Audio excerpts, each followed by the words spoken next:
Hi ladies. So today I wanted to show you just some little quick simple tricks that I use to wear my 6x6 Claire topper. So as you can see, my 6x6 Claire is a perfect match. The hair is amazing quality and it's a stretchy base, and as you can see, you have plenty of room to change your part if you want to. You have your pressure sensitive clips. So when I received this topper, it had lace. I've already cut the lace, obviously, because I've worn it. And you can see the hair is kind of packed in the part. And just to make it, blend and look a little bit more realistic, what I like to do is it's already parted where I like to wear it.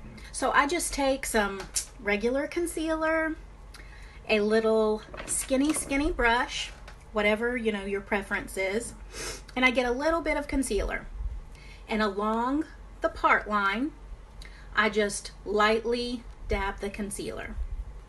You can already see how much more natural that looks.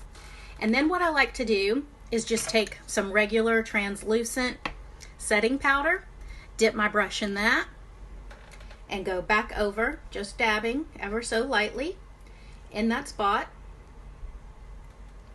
where I want my part to be, and look at the difference from when I first showed you.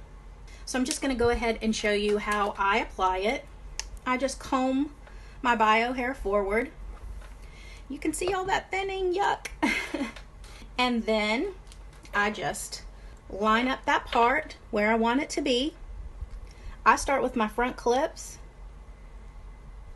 and secure it, and then I give it a little pull on this side and secure it. The back, that's one thing that I love, is there's some stretch to it, so it's stretchy and really hugs the base of my head.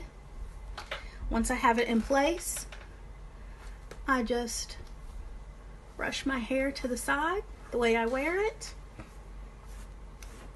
Same thing on this side.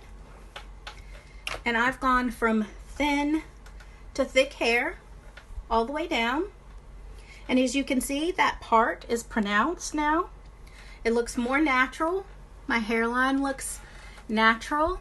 People aren't going to come up to me and go, oh, what is that? Looks very natural. And that is the way I wear my 6x6 Claire from UniWigs.